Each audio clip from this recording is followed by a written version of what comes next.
ask the gentleman a question. I'll yield to him.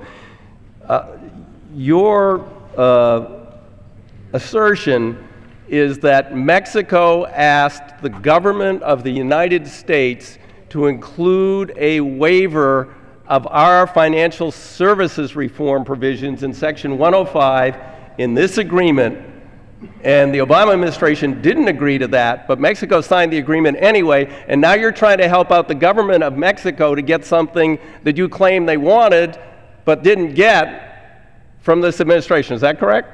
Actually, that's not correct. Well, that's what you just said. No, that's not what I just said. What I don't appreciate having words put in my mouth. That's not what I said. Well, please what clarify. I said is that the language that we've agreed to here is the language that I believe embodies the spirit of the agreement between us and Mexico. I believe it's exactly what the President's been asking for. Okay. With that, I would reclaim my time. So, okay, and I could ask to have the record read back, but I won't because it would delay things.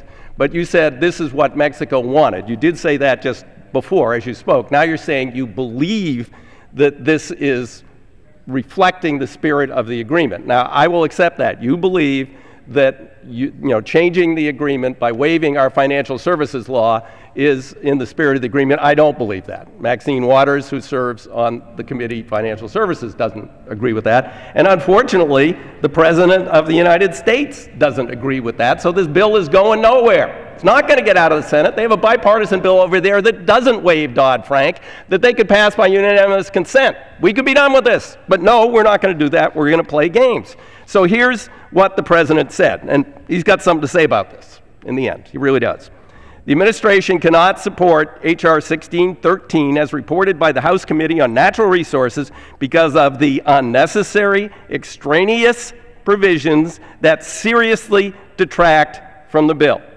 Most significantly, the administration strongly objects to exempting actions taken by public companies in accordance with the transboundary hydrocarbon agreements from requirements under the Section 1504 of Dodd-Frank Act and the Securities and Exchange Commission's Natural Resource Extraction Disclosure Rule.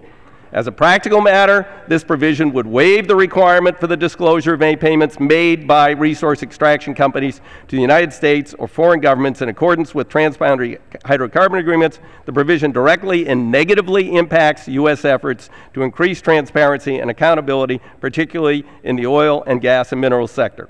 So if we proceed with this bill in this form, the President will veto the bill. And we'll be back again, and how many months that'll take, I don't know.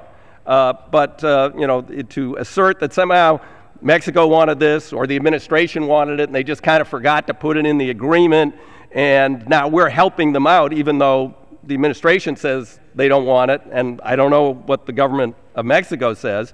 And then there was another issue raised about confidentiality provisions.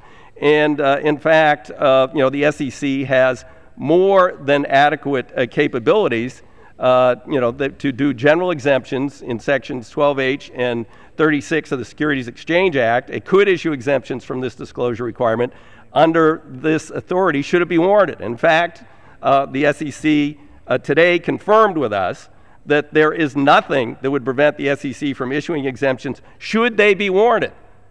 Now, the objection here is to waiving any and all future agreements from any public disclosure of payments to foreign governments. That's what you're doing here today. It's not about this one agreement or problems that might crop up with Mexico. That can be accommodated by the Securities Exchange Commission.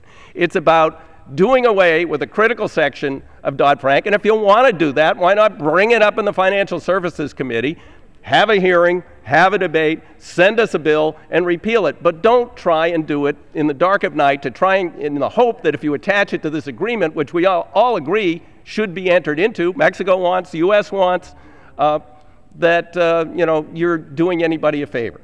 With that, I'd reserve the balance of my time. The gentleman reserves. I recognize the gentleman from Washington. Mr. Speaker, I'm very